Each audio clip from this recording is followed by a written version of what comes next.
Hello दोस्तों, मैं DC sir notebook IAS में आपका स्वागत करता हूं।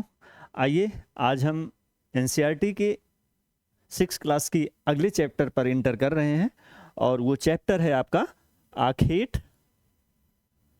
ठीक है, आखेट, खाद्य संग्राहक और भोजन उत्पादन। शब्द से स्पष्ट है कि मानव के इतिहास की कहानी जहां से आरंभ होती है उसका क्या अर्थ है। उसका ये अर्थ है कि मानव आरंभ में विकास की प्रक्रिया में अचानक सभ्य नहीं हुआ होगा।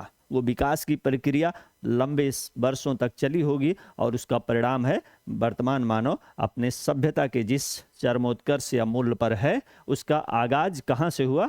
आइए इन सब के बारे में आज हम जानने का प्रयास करते हैं।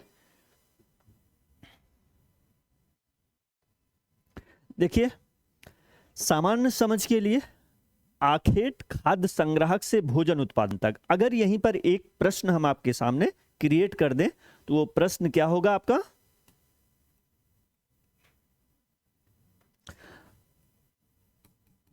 आदिम मानव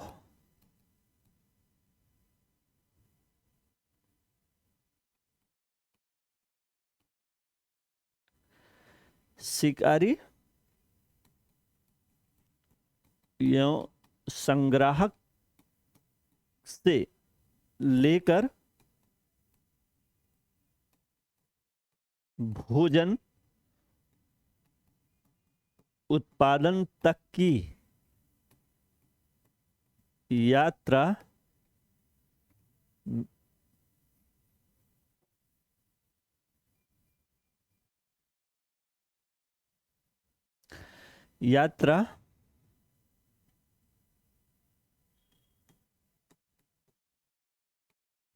इस प्रकार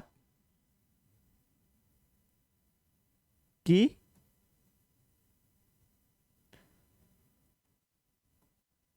और इसके सम्मुख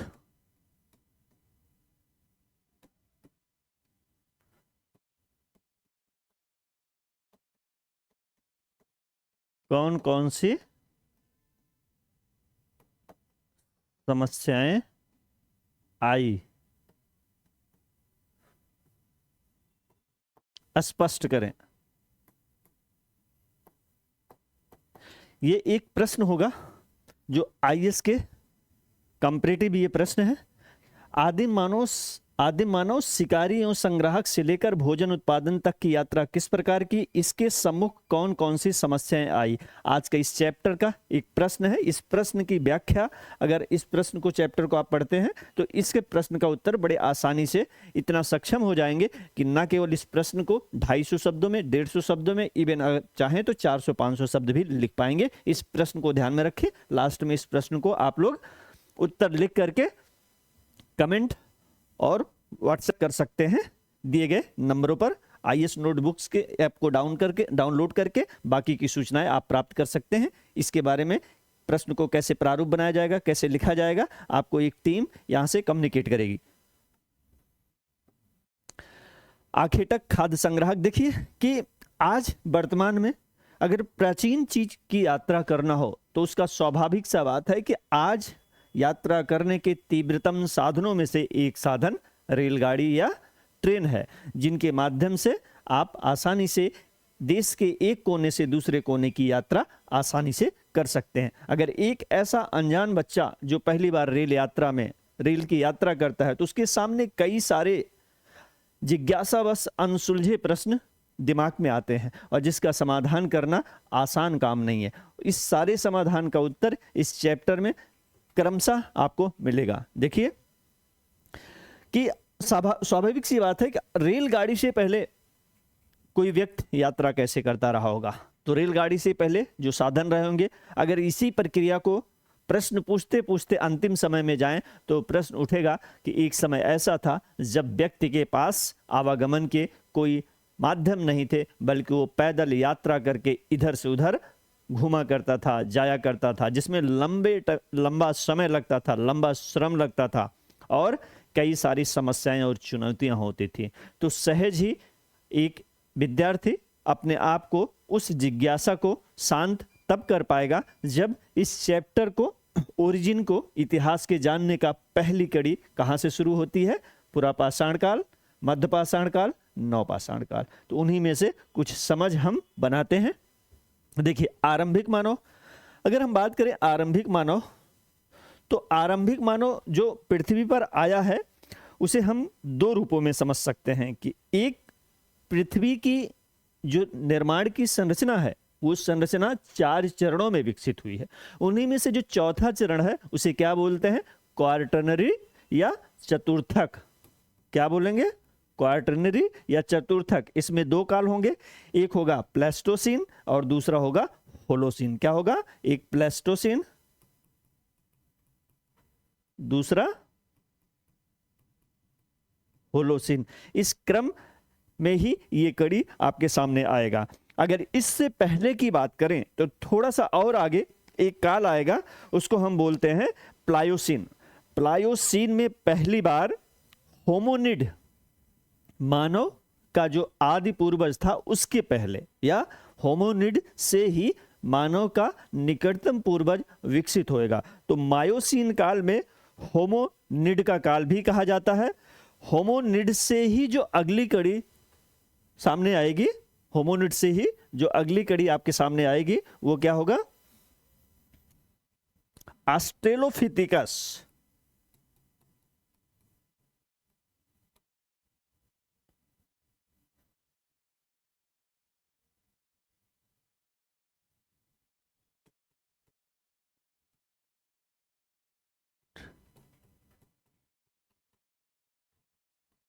ये होमोनिड के बाद ये पहला व्यक्ति आया ऑस्ट्रेलोपिथेकस। ये ऑस्ट्रेलोपिथेकस अपने आप में होमोनिड से ही उत्पन्न हुआ है, और इसके बाद जो प्रजाति आती है उसे हम क्या बोलते हैं, होमो प्रजाति या होमो सैपियंस। और इसी से वर्तमान मानव के आगाज होगा। ठीक है, इसके बारे में हम थोड़ा आपसे आगे भी बात करेंगे। जैसे एग्जाम्पल के लिए जो पहला व्यक्ति है, आरंभिक मानव में जो पहला व्यक्ति है जिसने कोई औजार बनाए, पाषाण आप जिसे कहते हैं, वो पत्थर के बने औजार हैं।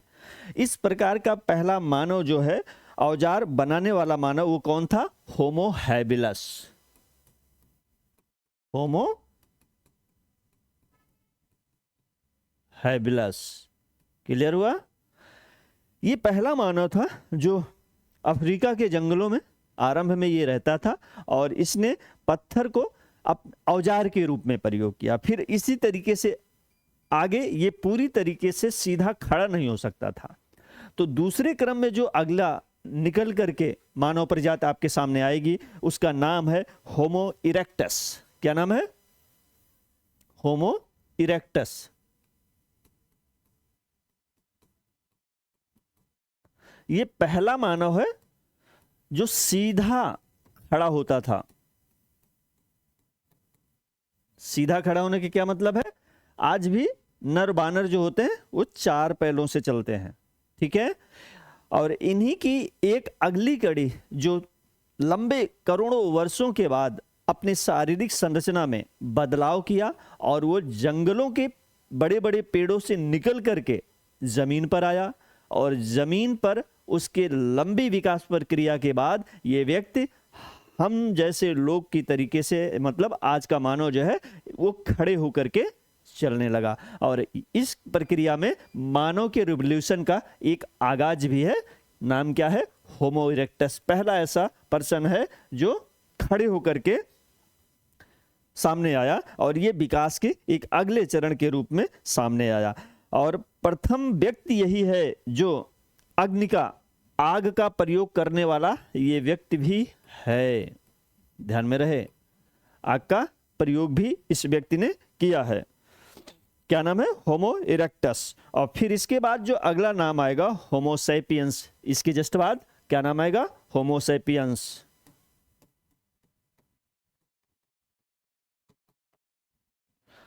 यही वो मार्क है जहां हम क्या बोलते हैं इसे, प्रज्ञ मानव। कैसा मानव, प्रज्ञ मानव या बुद्धिमान मानव, चिंतनशील मानव। ये पहला होमो सैपियंस आधुनिक मानव की प्रथम कड़ी के रूप में हम इसको देख सकते हैं, जिसे वाइज मैन भी कहते हैं। ठीक है, इसके बाद होमो सैपियंस, वर्तमान मानव प्रजाति को हम क्या बोलते हैं? Homo sapiens. ठीक है, इसी को क्या बोलेंगे? वर्तमान मानव प्रजाति होमो सैपियंस का ही एक उदाहरण है। इसके बाद के चरणों में देखेंगे तो आगे की प्रक्रियाएं धीरे धीरे आपको स्पष्ट होती नजर आएंगी। आइए देखते हैं। आरंभिक मानव, आरंभिक मानव जैसा कि आपको पता है कि आग का प्रयोग इसने किया, इसके पहले का भी अपना एक चरण है। ठीक है, जैसे आरंभिक चरण, इस क्रम में सबसे पहले मानव की बात करें तो वो आता है रामाफिथिकस, लेकिन वो अपने सिलेबस का विषय नहीं है, इसलिए हम चैप्टर को आगे बढ़ाते हैं। आखेटक खाद्य संग्राहक। आखेटक का मतलब होता है शिकार करना, खाद्य संग्राहक का मतलब होता है कि जंगल में प्राकृतिक रूप से जो भी खाने की वस्तुएं, कंदमूल, पेड़, जड़ें, पत्ते, फल इत्यादि के माध्यम से वो क्या करेगा? संग्रह करेगा, एकत्र करेगा। उस समय जीवन में कोई भी वस्तु निश्चित नहीं थी, हर दिन उनको अपने भोजन की तलाश में लंबी यात्राएं करनी पड़ती थी। देखिए, यह भारतीय उपमहाद्वीप में लोगों का समुदाय है जो भोजन के लिए एक स्थान से दूसरे स्थान पर घूमते रहते थे, इसीलिए इन्हें क्या कहा जाता है? एक नाम और है, खानाबदोश वर्ग। क्या बोलेंगे? खानाबदोश वर्ग। और ये समूह जो है कब था? लगभग आज से 20 लाख वर्ष पूर्व रहा करते थे। खाने के लिए जंगली जानवरों का शिकार करते थे, मछलियां और चिड़ियों को पकड़ते और प्राकृतिक रूप से कंदमूल, फल फूल, दाने, पौधे, पत्तियां तथा अंडे इत्यादि का सेवन करते थे। क्लियर हो गया होगा? आरंभिक समय का मानव जंगलों में प्राकृतिक रूप से जो सामग्री या भोजन उपलब्ध होते थे उन्हीं पर वो निर्भर रहते थे। अगला स्टेप, एक स्थान पर भोजन की सामग्री समाप्ति के बाद दूसरे स्थान पर उनको जाना पड़ता था। क्यों? क्योंकि अचानक ही एक स्थान पर चीजें खत्म हो जाएं तो तुरंत पैदा करना पॉसिबल नहीं था। क्यों? क्योंकि कृत्रिम रूप से उत्पादन ना होकर प्राकृतिक रूप से स्वतः उत्पादन होता था।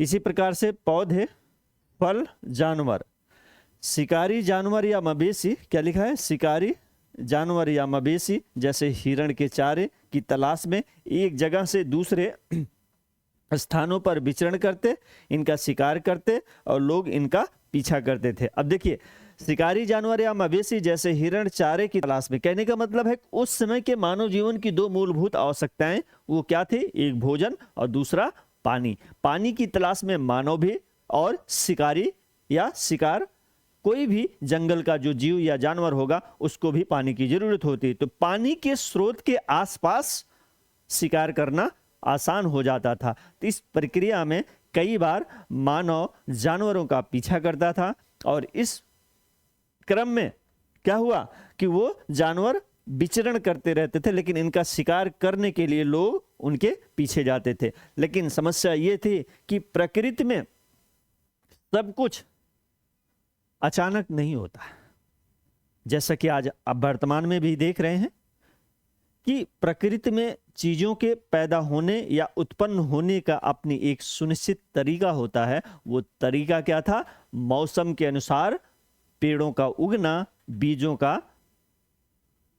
अंकुरण होना और फिर मतलब बीज आने से लेकर के फल के पकने तक के बीज का अपना एक चरण होता है और वो चरण स्वतः प्राकृतिक होता है।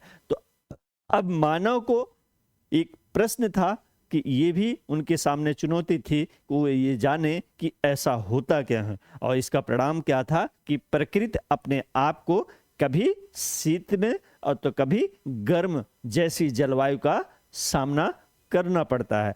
तो एक ऐसा लंबा समय जिसे हम हिमकाल या हिम युग कहते हैं और दूसरा ऐसा काल जिसे हम गर्म युग कहते हैं। तो पूरा पाषाण काल का एक लंबा भाग इस हिम युग से गुजरा है।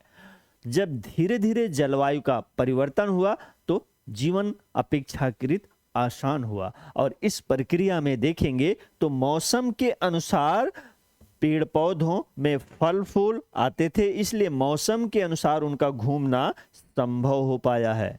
ठीक है। अब पानी की खोज, जैसा कि स्पष्ट कर दिए थे हमने, पानी की खोज चाहे वह प्राणी हो या पेड़ पौधे हो, दोनों के लिए जीवित रहने के लिए पानी की जरूरत होती है। इस दृष्टि से पानी के जो स्रोत होते थे वो क्या है? झीलें, झरने, नदियां, ये पानी के स्रोत होते थे। और कुछ स्रोत तो सतत होते थे। सतत का मतलब है जहां हमेशा जल उपलब्ध होता था, जहां हमेशा क्या होता है? जल उपलब्ध होता था। किंतु कुछ ऐसे स्रोत थे जो लंबे समय के बाद या गर्मी के समय में वो क्या होते थे? सूख जाते थे। और फिर परिणाम क्या होता है? इन स्रोतों के सूख जाने से लोग पानी की तलाश में एक स्थान से दूसरे स्थान पर जाने को मजबूर हो जाते थे। तो इस प्रक्रिया में उनका सामना शिकारी या बड़े बड़े जानवरों से होता था। ठीक है। आरंभिक मानव के जानने के स्रोत समझिएगा कि वर्तमान में किसी अतीत की घटना को आपको जानना है तो आप कैसे जानेंगे? तो उसकी एक लंबी प्रक्रिया है। वो अंतिम प्रक्रिया स्रोत है जिनके माध्यम से आप चीजों को जानते हैं। आइए देखते हैं कि स्रोत क्या होता है। स्रोत क्या है? स्रोत का मतलब है कि स्रोत दो प्रकार से होते हैं, एक प्राथमिक और दूसरा द्वितीयक। ये दो प्रकार के आपके स्रोत हैं। तो इस प्रक्रिया में अगर हम आगे बढ़ें, इस प्रक्रिया में हम आगे बढ़ें तो मान लीजिए कि आप यहां, आपको कोई वस्तु मिली, जमीन में कोई वस्तु आपको दबी पड़ी है। ठीक है, इस तरीके से यहां कोई दबी पड़ी है। तो प्रश्न है कि पहले इसके बारे में क्या किया जाए? खोजबीन की जाए या खुदाई की जाए। तो ये खुदाई सबसे पहले है। खोजबीन का मतलब किसी स्थान को सबसे पहले क्या किया जाएगा? खोजा जाएगा। खोजने के बाद उसके बारे में छानबीन की जाएगी, खोजबीन की जाएगी। तब ये पता चलता है कि ये फला स्थान इस काल का है, यहां से ये सामग्री प्राप्त हुई है, यहां से ये तथ्य हैं जिनके आधार पे कुछ निष्कर्ष निकाला जा सकता है। तो ये सारे के सारे काम कौन करता है? उसको हम बोलते हैं पुरातत्वविद, आर्कियोलॉजिस्ट। क्या बोलते हैं?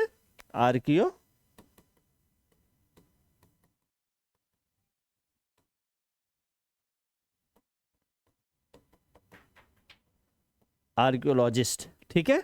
ये सारा का सारा काम जो स्रोत का आरंभिक चरण होगा, एक पुरातत्वविद कौन होता है? ऐसा व्यक्ति जो अतीत की वस्तुओं को जमीन के अंदर से छानबीन कर, खोज कर सामने प्रकट करता है। अब ये सामग्री का विश्लेषण किया जाता है। अगर जरूरत पड़ी तो इसमें भौतिक वैज्ञानिक, भूगर्भ विज्ञान, साइंटिस्ट, डॉक्टर, मान लीजिए किसी हड्डी का विश्लेषण करना हुआ तो वह आम व्यक्ति नहीं कर पाएगा, उसके लिए विशेषज्ञ पर्सन की जरूरत पड़ती है। तो उसमें क्या करेंगे? कई सारी वैज्ञानिक तकनीकों का प्रयोग करके या तरीकों का प्रयोग करके इस बात का निर्धारण किया जाता है कि प्राप्त सामग्री कितना प्राचीन है और किस काल की है, जानवर की हड्डी है या मानव की हड्डी है। अगर कोई वनस्पति है, कोई जले हुए राख मिले तो उससे ये पता चलेगा कि ये राख क्या है, अनाज का है या लकड़ी का है या किसी अन्य वस्तु का है। तो ये एक लंबी प्रक्रिया है जिसे आपको समझना होता है। लेकिन वर्तमान में जब ये फिक्स हो जाता है, निश्चित हो जाता है कि ये इतिहास की एक सामग्री है, तो उसको हम क्या बोलेंगे? उसको हम क्या बोलेंगे? प्राथमिक स्रोत। प्राथमिक स्रोत का मतलब होता है मूल स्रोत, और द्वितीयक स्रोत का मतलब होता है मूल स्रोत से उत्पन्न स्रोत। मूल स्रोत से उत्पन्न स्रोत को द्वितीयक स्रोत कहते हैं। आइए आगे बढ़ते हैं। आखेटक खाद्य संग्राहक में निर्माण उपयोग की जाने वाली वस्तुएं जैसे पत्थर के औजार, लकड़ियां, हड्डियों के औजार बचे रह जाते हैं। यद्यपि हो सकता है कि जो हमारे पास उपलब्ध औजार हैं वो ज़्यादातर पत्थरों के हैं, लेकिन लकड़ियों के औजार चूंकि लंबे करोड़ों वर्षों की अवधि बीत जाती है तो वो हो सकता है कि सड़ गल गए होंगे, उस रूप में हमारे पास उपलब्ध नहीं हो पाते हैं। लेकिन संभावना है कि इस प्रकार की लकड़ियों के औजार भी वो बनाते रहे होंगे। लेकिन हमारे पास उपलब्ध सामग्री पत्थरों की है, इस वजह से इसके आधार पर ही हम उसको समझ पाते हैं, जान पाते हैं। अब प्रश्न यह है कि ये उपयोग कहाँ करते थे? तो सीधी सी बात है कि किसी भी चीज का बनाने का एक उद्देश्य होता है, और उस समय कम से कम कोई इस बड़ा उद्देश्य नहीं था। दैनिक जीवन की चीजों के बारे में, अपनी जो दिनचर्या है, अपने खान पान के तरीके हैं, उसको कैसे सरल और आसान बना पाए। तो इसमें क्या है, काटने वाले औजार जैसे फल फूल, हड्डियां एवं मांस, छीलने वाले या उतारने वाले औजार, पेड़ों की छाल एवं जानवरों की खाल। अगला क्या है, मुट्ठे, मतलब एक होता है कि किसी चाकू को अगर पीछे कोई लकड़ी का मुट्ठा ना हो, मतलब पकड़ने के लिए, तो वो उपयोग करना कठिन हो जाएगा और उसकी ताकत को मैक्सिमम रूप में उपयोग नहीं किया जा सकता। ऐसे ही एक औजार को जब पकड़ने के लिए एक ग्रिप बन जाती है तो उसका मैक्सिमम उपयोग कर लिया जाता है, अदरवाइज वो उतना धारदार या उतना घातक नहीं होगा जितना कि बिना मूठ लगे हुए चीजों को प्रयोग करते थे। तो इससे क्या निष्कर्ष निकला कि औजार कई प्रकार के होते थे। उनमें एक औजार का एक प्रकार था जिसे चीजों को काटने के लिए प्रयोग किए जाते थे, जैसे फल फूल, हड्डी और मांस, और दूसरा छीलने या खाल को, मरे हुए जानवरों की खाल को निकालने के लिए, क्योंकि उनके पास उस समय कोई वस्त्र आरंभ में नहीं रहा होगा। क्यों?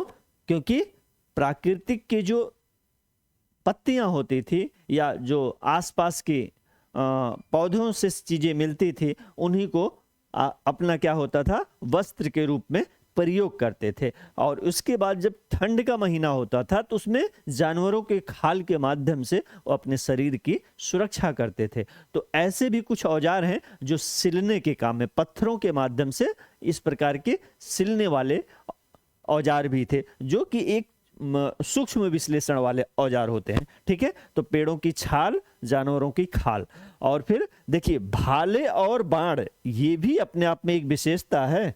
क्यों? क्योंकि तकनीकी स्तर में अचानक कोई व्यक्ति भाले और बाण नहीं बना पाएगा।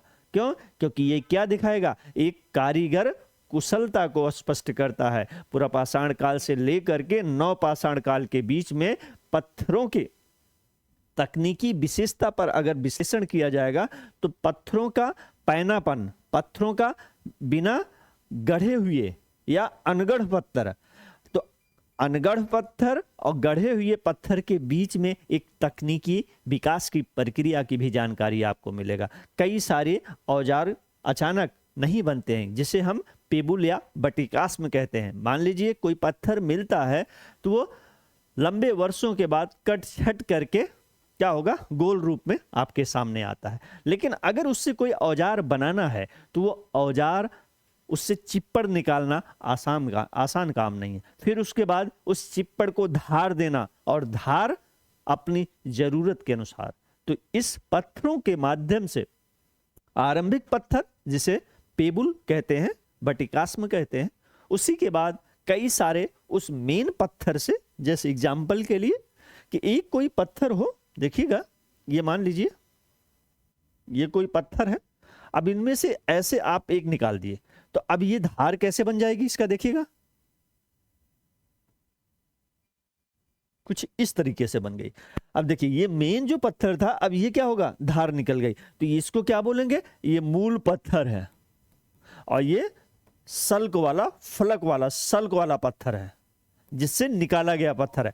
फिर अब इसी को अगर हम इधर से निकाल दें तो ये कैसा पत्थर हो जाएगा,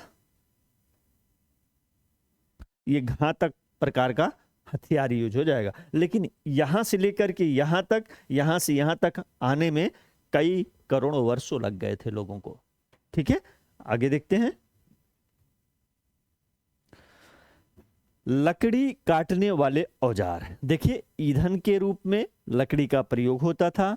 फिर झोपड़ी बनाने, अब और झोपड़ी, इनकी आरंभिक झोपड़ी कैसे होती थी? जमीन के अंदर खुदाई करके बनाई गई होती है, जिसे क्या कहा जाता था? गर्तवास कहा जाता है। ध्यान में रखिएगा, ये झोपड़ी या गांव बनाने के पहले आरंभिक गर्तावास है, और यही आरंभिक मानव के क्या थे? आरंभिक मानव का निवास स्थान था।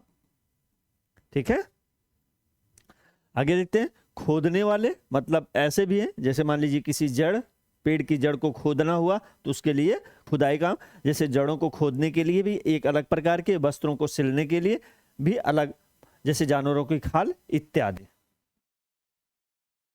आरंभिक मानव के पुरास्थल। ठीक है, पुरास्थल का क्या मतलब होता है? एक ऐसा स्थान जहां से अतीत की कोई महत्वपूर्ण सामग्री प्राप्त की गई हो, इस प्रकार के स्थान को पुरास्थल कहते हैं। ठीक है, आखेटक, खाद्य संग्राहक स्थल, ये कैसे स्थल होंगे? आरंभिक जो स्थल पुरास्थल होंगे, या तो वहां से कोई शिकार के संबंधित जानकारी मिलेगी, या तो वहां से संबंधित कोई खाद्य संग्राहक मिलेगी। ऐसे पूरे उपमहाद्वीप में कई स्थान आपको देखने को मिल जाएंगे। ये स्थल अधिकांशतः कहाँ पे होंगे? ये स्थल अधिकांशतः नदियों, झीलों के किनारे भी पाए गए हैं। पुरास्थल ऐसे स्थान को कहते हैं जहां औजार, बर्तन और इमारतें जैसी वस्तुओं के अवशेष मिलते हैं। ऐसे अवशेष जमीन के अंदर, ऊपर, समुद्र और नदी तल में भी पाए जाते हैं। क्लियर हुआ? इसका निष्कर्ष क्या निकला? इसकी कंसेप्ट को सॉरी, इसके कंसेप्ट को हमने पहले ही आपके सामने रख दिया। मैंने बोला कि किसी भी प्राणी या पौधों के लिए जल की उपलब्धता बहुत महत्वपूर्ण होती थी। अगर वर्षा लंबे समय तक होती थी तो पौधे हरे भरे होते हैं। अगर लंबे वर्षों तक या समय समय पर उनको पानी ना मिले तो वो क्या होंगे? सूख जाएंगे। ऐसी स्थिति में आरंभिक मानव का जीवन वर्तमान की तुलना में बहुत ही कठिन, बहुत ही संघर्षपूर्ण था। इस प्रक्रिया में वो संघर्षों से या चुनौतियों से तुरंत कोई सामना नहीं कर सकता था, क्योंकि बड़े बड़े जंगल और जंगलों में बड़े बड़े खूंखार जानवर। तो चूंकि संख्या में भी अभी आदिम मानव बहुत बड़ी जनसंख्या में नहीं थे, तो उन बड़े बड़े झुंड में रहने वाले जानवरों का सामना नहीं कर पाते थे। तो वो अपने निवास को कहाँ बनाते थे? या तो कोई पहाड़ी होगी, ज्यादातर वो पहाड़ी या ढलान वाले स्थानों पर, या जल के स्रोतों पर, या नदी घाटियों में होते थे। ठीक है, ऐसे स्थान को क्या कहते थे? कि या तो कई बार वो जमीन के अंदर, जैसे इसका एग्जाम्पल कहाँ मिलेगा? कश्मीर में एक स्थान है बुर्जहोम, वहां पर जमीन के अंदर खोद करके अपने निवास अर्थात गर्तावास को बनाए हुए हैं। इसी तरीके से कई बार ऊपर भी होते थे, समुद्र तल या नदी तल के आसपास। आइए कुछ पुरा स्थलों का हम विश्लेषण करते हैं। देखिए कि पाषाण काल के महत्वपूर्ण स्थलों में से एक स्थल है भीमबेटका। कहाँ पे है? वर्तमान में मध्य प्रदेश में और नर्मदा घाटी में स्थित है। और दूसरा स्थान है हुसंगी, ये कहाँ पे होगा? कर्नाटक में। और ये तीसरा नाम है कुरनूल की गुफाएं, ये कहाँ होगा? ये आपका आंध्र प्रदेश में है।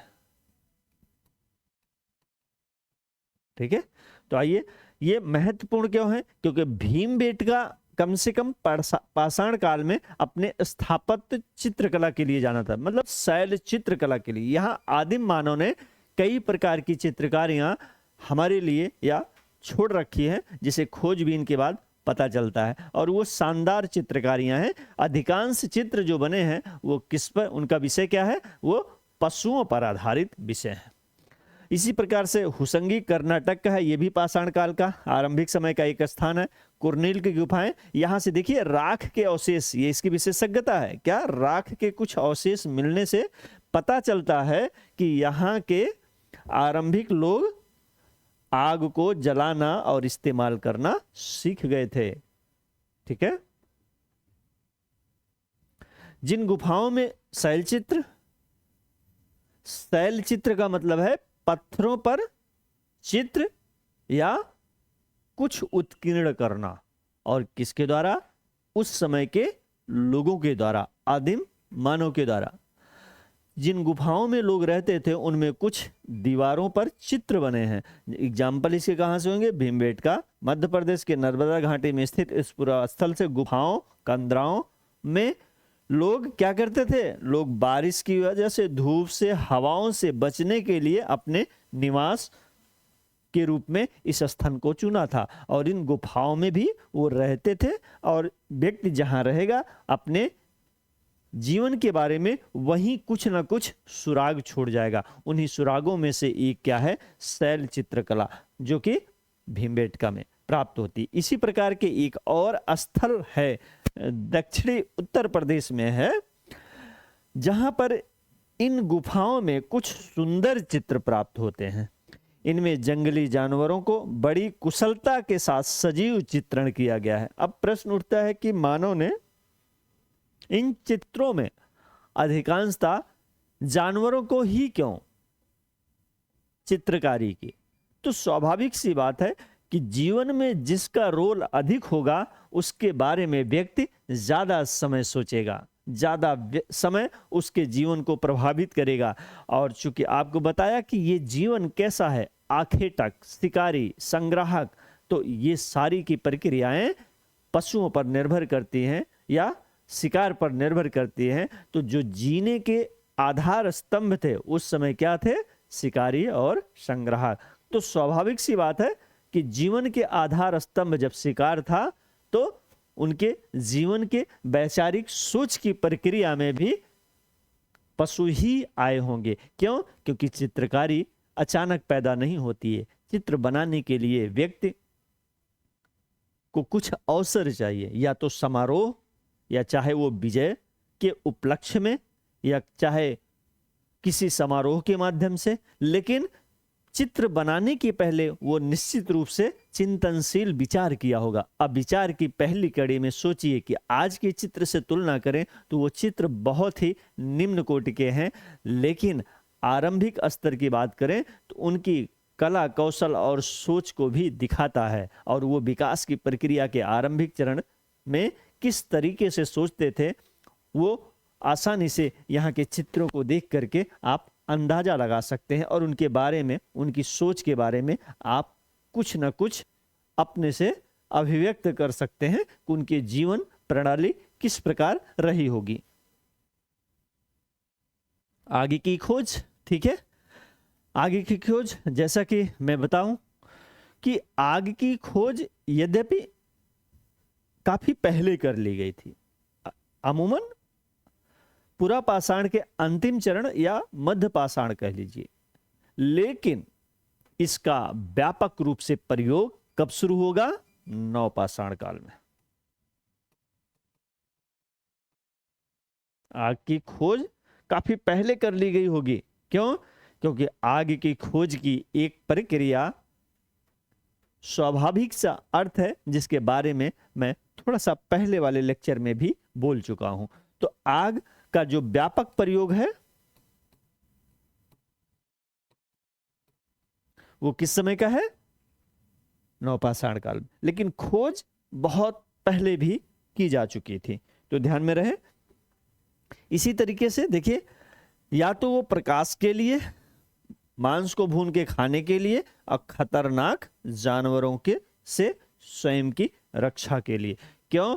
क्योंकि जंगलों में जब बड़े बड़े जानवर होते हैं तो उनसे आसानी से निपटना संभव नहीं था, लेकिन जानवर जो है जलती हुई आग को देख करके निश्चित रूप से खुद जानवर भी भयभीत हो जाते हैं। तो ऐसी स्थिति में वो अपने आसपास आग को जलाकर छोड़ देते थे, और गुफाओं में रहते थे तो गुफाओं के मुहाने पर कुछ इस तरीके की आगों को जला के छोड़ देते थे, ताकि कम से कम कोई व्यक्ति वहां एक बैठा रहेगा, बाकी व्यक्ति आराम से कम सो लेते होंगे, ताकि जानवर आए तो इस बात को सूचित किया जा सके या बताया जा सके, जब आग जलती रहेगी तो निश्चित रूप से जानवर कम से कम उस गुफा में घुसेगा नहीं। इस तरीके से खतरनाक जानवरों से व्यक्ति अपनी, आज भी देखिए कि अगर आप आग हाथ में जला करके किसी जानवर के पास जाते हैं कम से कम रात के समय में, तो वो निश्चित रूप से आपसे बचना चाहेगा। तो बड़ी आसानी से इस आरंभिक मानव के द्वारा आग का प्रयोग न केवल अपनी सुरक्षा के लिए किया, बल्कि भोजन को स्वादिष्ट बनाने के रूप में भी आग का प्रयोग किया गया। प्रकाश के रूप में तो स्वाभाविक सी बात है वो उपयोगी था ही। देखिए महत्वपूर्ण पॉइंट है, अभी तक जो विश्लेषण किए हैं, चीजों को हमने जो ऑर्गेनाइज किया है, सुनिए थोड़ा पानी ले आना, जो विश्लेषण किए हैं उसमें 3 तरीके से देखते हैं कि देखिए कि जो पाषाण काल है,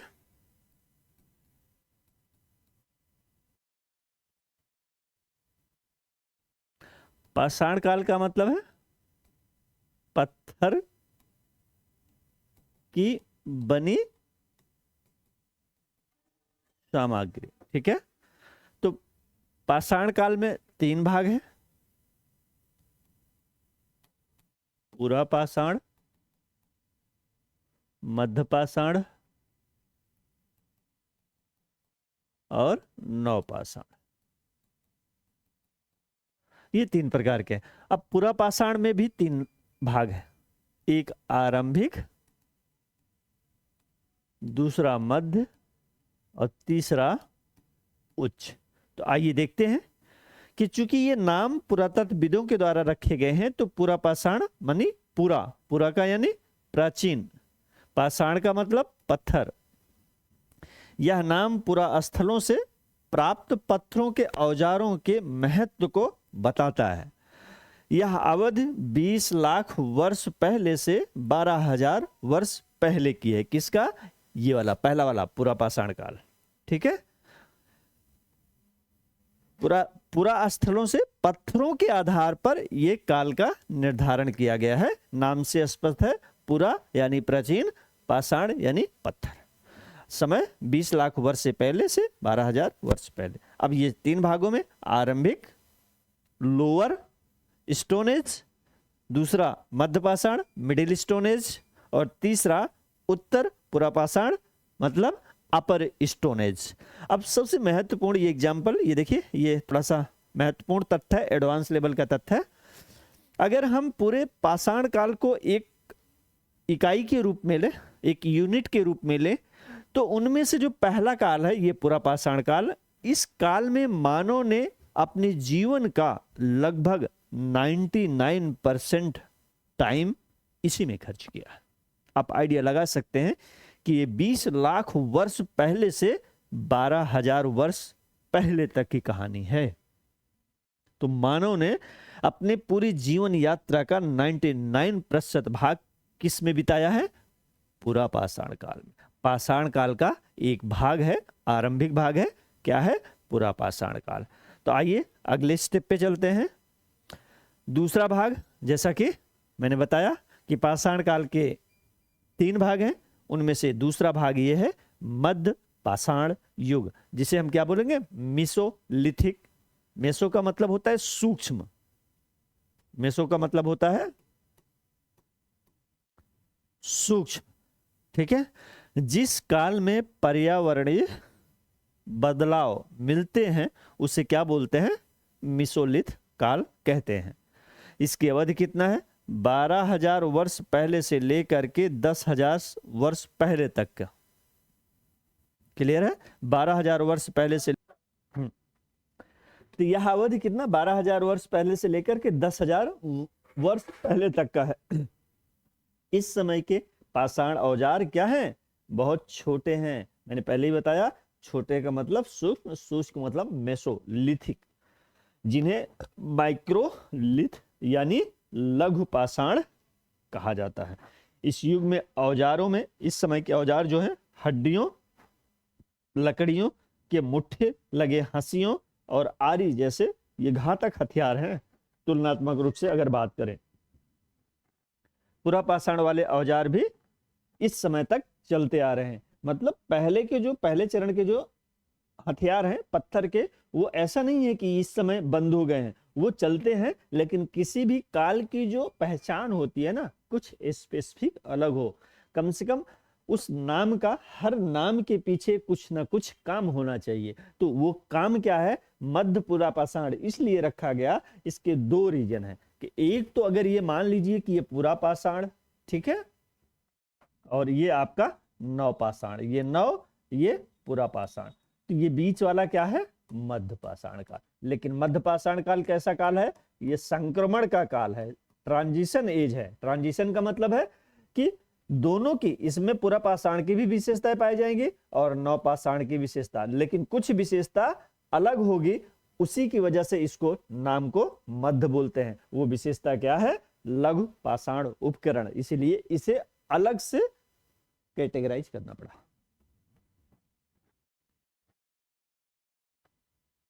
देखिए आखेटक, अगला स्टेप है आखेटक खाद्य संग्राहक से भोजन उत्पादन तक, ये चैप्टर का नाम है, जैसे पता है। अब आप इतिहास की एक अगली कड़ी में आप इंटर कर गए हैं, वो है नव पाषाण काल, ठीक है।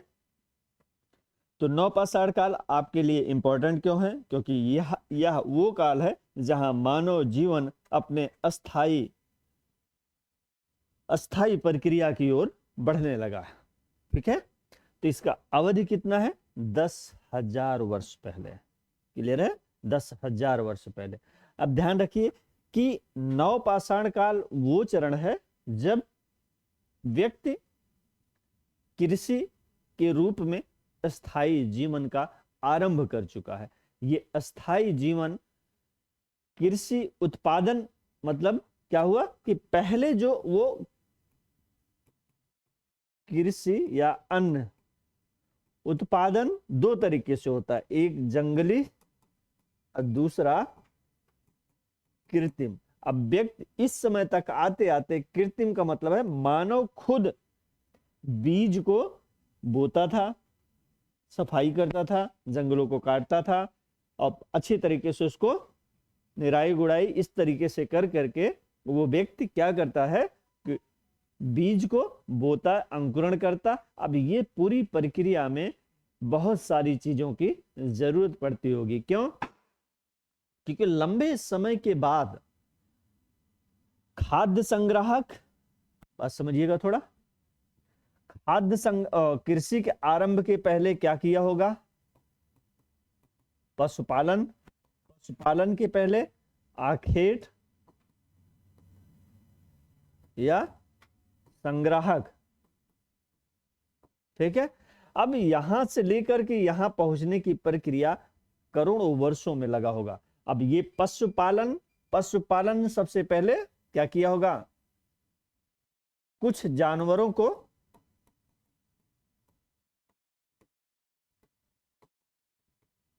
आकर्षित किया होगा। कैसे? आगे हम देखेंगे। इस समय की जो विशेषताएं हैं, कृषि का आरंभ, पहिए की खोज, आग का व्यापक प्रयोग, कुंभकारी और बहुत सारी विशेषताएं इसमें शामिल रही हैं, ठीक है। अब देखते हैं जरा बदलती जलवायु। लगभग 1200 वर्ष पहले विश्व की जलवायु में कुछ बड़े बदलाव आए। क्या हुआ? गर्मी बढ़ने लगी। गर्मी बढ़ने से घास वाले मैदान बनने लगे, कई क्षेत्रों में घास वाले मैदान बनने लगे। इन घास के मैदानों में रहने वाले जानवरों की संख्या बढ़ी, जैसे हिरण, बारहसिंगा, भेड़, बकरी और गाय। अब सोचिए, मैंने आपसे बोला कि पृथ्वी का जो ये पाषाण का जो चरण है, पाषाण काल का चरण है, इसका अधिकांश भाग आरंभ में हिम युग में गुजरा। हिम युग, जिसे ग्लेशियर युग कहते हैं। ग्लेशियर, क्या? ग्लेशियर, हिमानी काल, मतलब जब पूरा स्थल भाग किससे? बर्फ से ढका हुआ हो। तो ऐसे लंबे समय तक, मतलब पूरा पाषाण का जो अंतिम चरण था उच्च पुरा पाषाण काल। इस समय तक आते आते चीजें क्या हुआ, कुछ बदलाव होने लगे, जलवायु में बदलाव हुए, और वो बदलाव ठंड की तुलना में स्थान जलवायु रूप से गर्म होते गए, और जब गर्म होंगे तो बर्फ पिघलेगी, और बर्फ पिघलने के बाद कुछ ना कुछ घास भूमियां उत्पन्न होंगी, उपजेंगी, और उस घास भूमियों के साथ बड़े बड़े जंगलों में क्या होगा, जब चारे की व्यवस्था आसानी से उपलब्ध होगी तो जनसंख्या में वृद्धि हो जाएगी, मतलब जानवरों की संख्या अचानक बढ़ने लगेगी। तो इसमें यही बात बताया गया कि वो चाहे हिरण की संख्या हो, बारहसिंगा, भेड़, बकरी और गाय, इन जानवरों का शिकार करने के लिए लोग इनके पीछे आए और इन्हें खाने पीने की आदतों को समझा, प्रजनन के समय की जानकारी प्राप्त की, और लोगों ने इन्हें जरूरत के अनुसार क्या किया, पालतू बना लिया। अब कोई भी जानवर, सोचिए कि आप में से सब लोग जानते हैं कि पालतू जानवरों में पालतू जानवरों में एक महत्वपूर्ण जानवर कौन है, आपको कुत्ता है। लेकिन ये कुत्ता अचानक वफादार नहीं बना होगा, लंबा संघर्ष लगा होगा। सोचिए, कुत्ते को आप सामान्यतः वफादार जानवर मानते हैं, लेकिन कुत्ते के पहले का जो पूर्वज रहा होगा, हो सकता है कि उसको भी बनाने का प्रयास किए होंगे, लेकिन हो सकता है कि वो हिंसक रहा हो, वो पालतू नहीं बनाया जा सका। लेकिन कुत्ते जो पालतू बनाए गए वो भी अचानक नहीं होंगे, वो कैसे हुए होंगे, हो सकता है कि शिकार की प्रक्रिया में, चूंकि कुत्ते बहुत तेज दौड़ते हैं और शिकार के लिए मानव के लिए संभव नहीं था कि जानवर जितना तेज दौड़ पाए, तो इस प्रक्रिया में शिकार के लिए कुत्तों की जरूरत होती थी। क्यों? क्योंकि कुत्तों को भी भोजन चाहिए और मानव को तो भोजन चाहिए ही चाहिए। तो दोनों की जरूरतों ने एक दूसरों के पास आने के लिए प्रेरित किया होगा। और लेकिन चूंकि मानव तो मानव, कुत्ता तो कुत्ता, अब सोचना पालतू कौन किसको बनाएगा, ये मानव की विशेषता थी। प्रज्ञा मानव या बुद्धिशील मानव इसलिए कहते हैं क्योंकि दूसरों को अपने अधीन बनाने की क्षमता किसमें होती है, मानव में। बाकी में तो क्या होगा, नष्ट करो, आक्रमण करो, खा जाओ, दो ही प्रक्रिया चलती है। लेकिन मानव ये देखता है कि कौन चीज हमारे लिए उपयोगी है, कौन सी हमारे लिए घातक है। घातक चीजों को मानव भी खत्म करना चाहेगा, और लेकिन जरूरत की चीजों को वो कम से कम अपने पास कुछ समय के लिए तो वो रखना ही चाहेगा।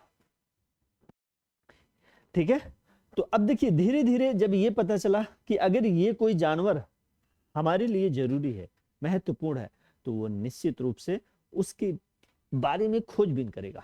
अगर कुत्ता को वो उपयोगी जानवर मानता था, तो ये भी देखेगा कुत्तों की संख्या कैसे बढ़ती है, तो उसमें क्या होगा, उनके प्रजनन का टाइम क्या होगा, वो मतलब बच्चे देने या पालने की प्रक्रिया क्या होगी, उनके आरंभिक समय में वो किस तरीके से होते, इन सारों के बारे में वो जानकारी प्राप्त किए होंगे। और फिर धीरे धीरे ये कोशिश किए होंगे कि इनकी सुरक्षा भी की जाए, क्योंकि बहुत सारे जानवरों से कुत्तों को भी समस्याएं थी, तो ये भी ध्यान में रखना है। तो अब क्या हुआ, धीरे धीरे कुछ ना कुछ चारा या कोई भोजन सामग्री अपने आसपास मानव इस प्रकार रखता होगा ताकि ये जानवर आकर्षित हो, और धीरे धीरे भोजन की तलाश में मानव और इन जानवरों के बीच में एक आकर्षण उत्पन्न हुआ होगा, जिसको लगातार एक स्थान पर कोई खाने की वस्तु मिल जाएगी तो वो निश्चित रूप से वहां आएगा खाने के लिए, और मानव को ये जानकारी करने में आसानी हो जाती है कि फला जानवर हमारे लिए खाना खिलाने में घातक है या वफादार।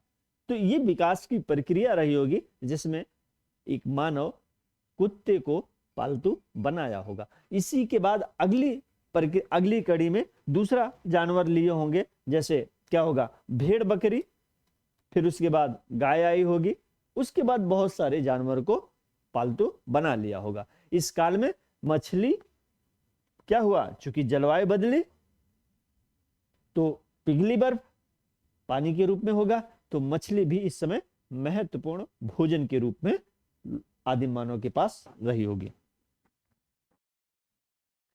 प्राकृतिक रूप से उगने वाले अनाज, गेहूं, जौ और धान इस दौरान उपमहाद्वीप के विभिन्न भागों में उगने लगे। अनाजों का भोजन के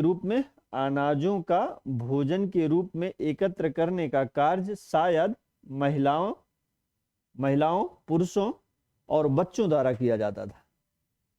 किसके द्वारा? भोजन के रूप में एकत्र करने का कार्य शायद महिलाओं, पुरुषों और बच्चों के द्वारा किया जाता था। वह लोग यह सीखने लगे कि यह अनाज कहाँ, कब उगते थे और कब पककर तैयार किए जाते थे।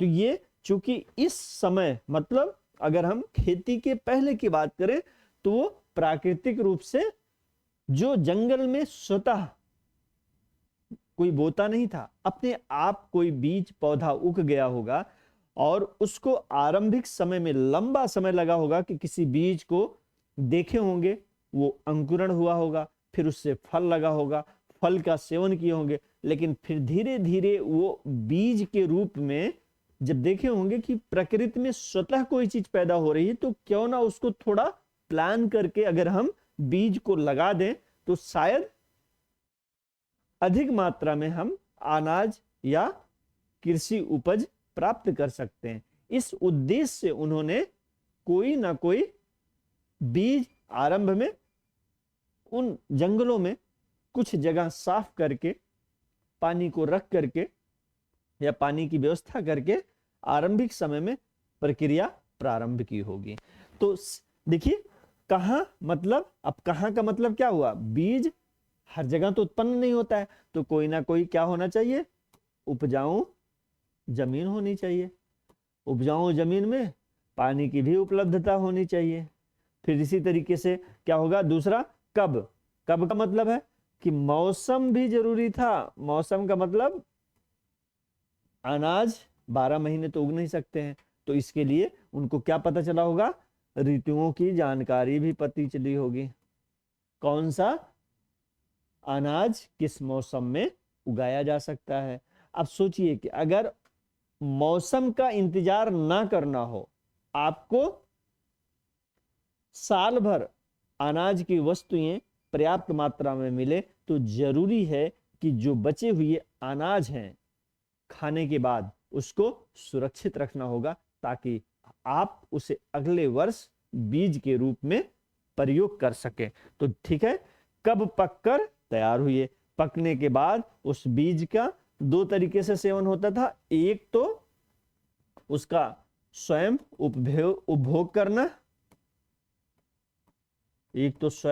करना, और जो बच गया उसको भंडारण भी करना है, मतलब ताकि अगले साल इस बीज को पुनः लगाया जा सके।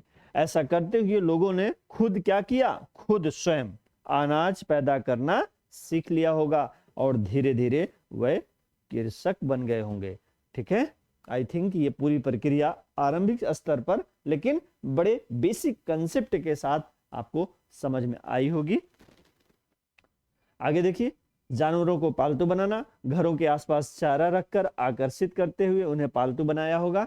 सबसे पहले जिस जंगली जानवरों को पालतू बनाया होगा वह क्या है? कुत्ता है, और ये जंगली पूर्वज रहा होगा। जबकि पहला पालतू कुत्ता, आरंभ में कुत्तों का जो पहला जंगली पूर्वज रहा होगा उसको बनाने की कोशिश किया होगा।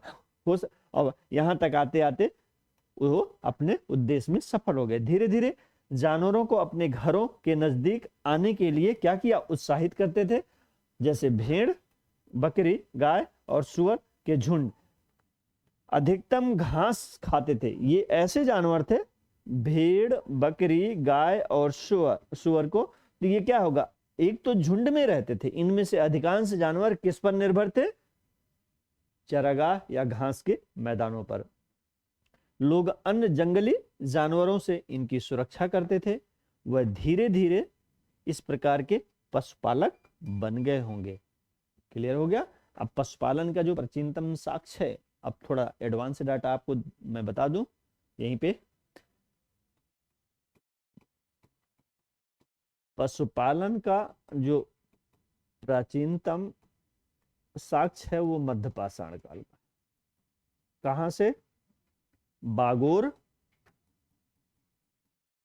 और आदमगढ़। ठीक है, दो स्थल हैं, बागौर और आदमगढ़। ये दोनों स्थल इसलिए महत्वपूर्ण है कि बागौर कहां पे होगा, राजस्थान, और आदमगढ़ मध्य प्रदेश।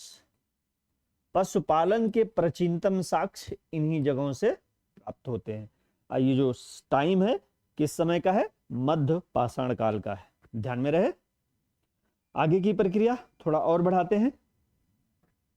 तो पशुपालन के प्राचीनतम साक्ष्य कहां से मिलेंगे, बागौर और आदमगढ़ से। बसने की प्रक्रिया, अब देखिए, व्यक्ति किसी जगह पर अस्थायी रूप से बसेगा, कैसे और क्यों? तो क्योंकि बसना अपने आप में जीवन को आसान बना देता है। एक व्यक्ति एक जगह पर बसने का मतलब है कि अब उसे भागने की जरूरत नहीं है, जंगलों में टहलने की जरूरत नहीं है, जानवरों से सुरक्षा पहले की तुलना में आसान हो गई है। तो इस प्रक्रिया को थोड़ा समझते हैं। बसने की प्रक्रिया का अर्थ था लोगों द्वारा पौधा उगाना और जानवरों की देखभाल करना।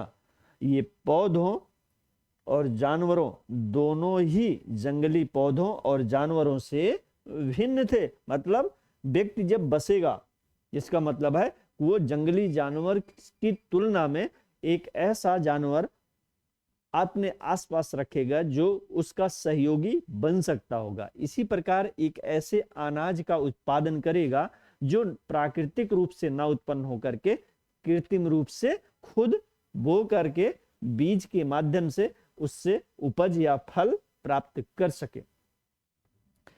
आगे देखते हैं। ऐसे पौधों और जानवरों का चयन करते थे। मतलब कोई भी व्यक्ति किस प्रकार के बीज को बोना चाहेगा जिससे अधिकतम फसल की प्राप्ति की जा सके, जिससे अधिकतम मात्रा में उपज प्राप्त किया जा सके। ऐसे फल के पेड़ को लगाना पसंद करेगा जिससे ज्यादा और जल्दी फल प्राप्त किया जा सके। इस प्रक्रिया में जिसके क्या होगा कि ऐसे पौधे चुने, ऐसे जानवर चुने जो संक्रामक ना हो, जो बीमार ना हो सकता है कि ऐसा ना हो कि मानव के लिए खुद संकट पैदा हो जाए। तो संभावना हो सकता है कि इसके अतिरिक्त बड़े दाने, मतलब बड़े बड़े दाने वाले बीज को वो चुनाव करते होंगे। और क्या होगा, ताकि अनाज के पौधों का चुनाव करते समय, अब एक और भी चीज है कि अगर मजबूत या लंबे दाने होंगे तो पकने के बाद वो क्या होंगे, डंठल जो होता है किसी पौधे का वो भी मजबूत होगा। अदरवाइज पकने के बाद क्या होगा, डंठल उस वजन को संभाल ही नहीं पाएगा। परिणाम क्या होगा, वो सब बिखर करके नष्ट हो सकते हैं। तो इस प्रक्रिया में दोनों चीजों को ध्यान में रखना होता है कि फल आने से लेकर के पकने तक के बीच में वो उस भार को सहन भी कर पाए, अन्यथा वो प्रक्रिया ही खत्म हो जाएगी जो उद्देश्य वो सोच रहे होंगे। आगे देखिए, ऐसे बीजों को पुनः उगाने के लिए संभाल कर अब एक बार अगर वो उत्पादन हो गया तो सारी चीज अगर नष्ट कर दी जाए तो क्या होगा कि अगले बार के लिए उनके पास बीज उपलब्ध नहीं होगा। तो परिणाम क्या होगा कि अब उनको चाहिए उसको संभाल कर रखें। ऐसे जानवरों को क्या करें, प्रजनन के लिए चुने जो अहिंसक हो, मतलब जो खुद मानव के लिए क्या घातक ना हो। चयनित जानवर और पौधे धीरे धीरे जंगलों से अलग या भिन्न होते थे। उदाहरण, जंगली जानवर की तुलना में पालतू जानवरों के दांत और सींग क्या होते थे, छोटे होते थे। अब पुरातत्व सामग्री जो प्राप्त होती है इससे इस बात का निष्कर्ष निकाला जाता है कि जिन जानवरों के दांत और सींग छोटे होते हैं, इसका मतलब है वो उन जंगली जानवरों की तुलना में क्या होंगे, वो ज्यादा सहयोगी होंगे। सहयोगी कैसे, कि कहा जाता है कि जिस अंग को जितना प्रयोग करें वो उतना ज्यादा विकसित होता है। चूंकि पालतू जानवर तुलनात्मक रूप से थोड़ा सा क्या होगा, वो आलसी हो जाता है, आदी हो जाता है। इस प्रक्रिया में उसके कुछ अंग जो होते हैं वो प्रॉपर रूप से जंगली जानवरों की तुलना में छोटे होते हैं, कमजोर होते हैं। क्यों? क्योंकि जब एक जंगली जानवर खुद शिकार करता है तो वो बड़े बड़े जानवर का शिकार करेगा, तो ऐसे में उसके दांत का जो पैनापन होता है या लंबाई होती है ज्यादा बड़ी होती है। एक घर में पालतू, उसको पता है कि हमें प्रॉपर तरीके से खाना मिल जाएगा, तो उसको संघर्ष नहीं करना पड़ता है। तो इस स्थिति में जो निष्कर्ष निकले हैं पुरातत्वविदों ने, उनके आधार पर पालतू जानवरों के दांत और सींग छोटे होते थे। किसकी तुलना में? जंगलों की तुलना में, जंगलों में प्राप्त होने वाले जानवरों की तुलना में। अतः बसने की प्रक्रिया विश्व में, अब ये बसावट मतलब किसी भी स्थान पर कृषि, पशुपालन मतलब जानवरों को अपने आसपास एकत्र करके ये पूरी प्रक्रिया जब आगे बढ़ती है तो ये बसने की प्रक्रिया पूरे विश्व में एक जैसी नहीं रही होगी, बल्कि वो क्या रहा होगा, हर जगह अलग अलग रही होगी। धीरे धीरे ये आगे बढ़ी होगी। बसने की यह प्रक्रिया लगभग 1200 वर्षों पहले शुरू हुई होगी। वर्तमान में जो भोजन करते हैं वह इसी बसने की प्रक्रिया के कारण संभव हो पाया है। कृषि के लिए अपनाई जाने वाली सबसे प्राचीन फसलें गेहूं, जौ थे। सबसे पहले पालतू बनाया जाने वाला जानवर कुत्ता और उसके बाद भेड़ और बकरी थी।